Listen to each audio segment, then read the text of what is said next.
Well, spring is just around the corner and is a great time to think about sprucing up your yard. But where exactly do you begin? Well, our resident gardener, Greg Bostwick, joins us now with the answer to that, as well as the rest of your questions in today's Gardening with Greg segment.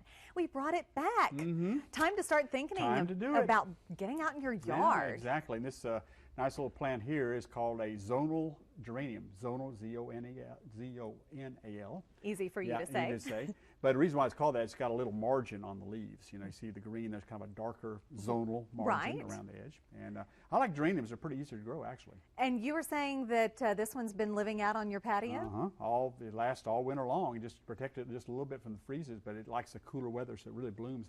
And you get a lot of winter color, and when it's kind of dreary, kind of makes it feel like spring. Yeah, it does. And you don't have to water it a whole lot? Not much. It likes to be on the dry side, which is pretty good sometimes around here, too. Yeah, that's true, because we have a lot of dry spells in Southeast Texas. Well, we've got lots of questions on our KFTM News Facebook page, so let's jump right into it.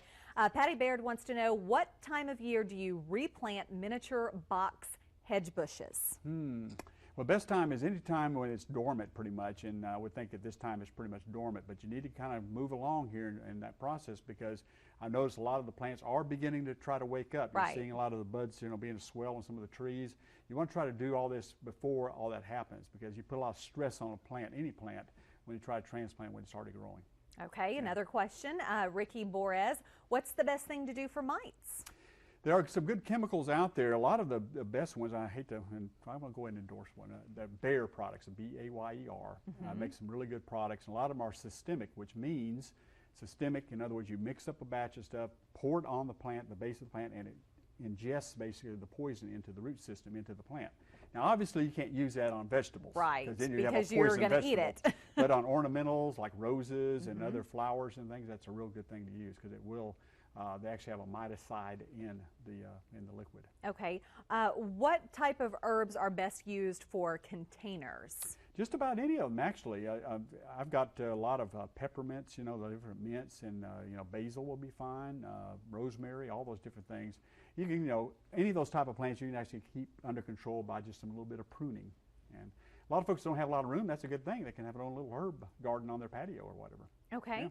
Yeah. Is now a good time to prune my crepe myrtles? Been seeing a lot of I guess the yard companies out pruning those crepe myrtles. And how far back should I prune? They are pretty mature trees. If it's a real mature one, I wouldn't cut back more than about a third, something like that. Just kind of, you know, use your own judgment a little bit. But yeah, you can go ahead and prune those right now. Again, that's the thing you need to do before they really start putting out new foliage. Okay. I planted bell peppers in a pot in the back in November. They have grown thick, strong stalks, but they've always been inside. I was wondering, what can I do to help them produce? Get them outside.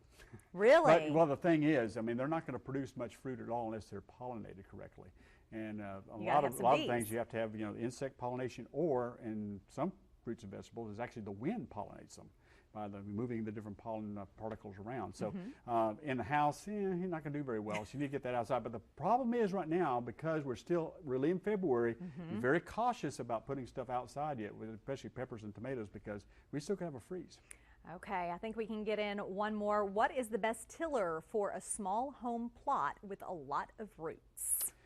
Well, you know, they sell some of the smaller ones that, you know, one called a mantis tiller. I've seen them some of the stores around town, and they're fairly small. They're only about, you know, 18 inches wide. They're lightweight, 20, 30 pounds. They're pretty strong. They can break through a lot of things.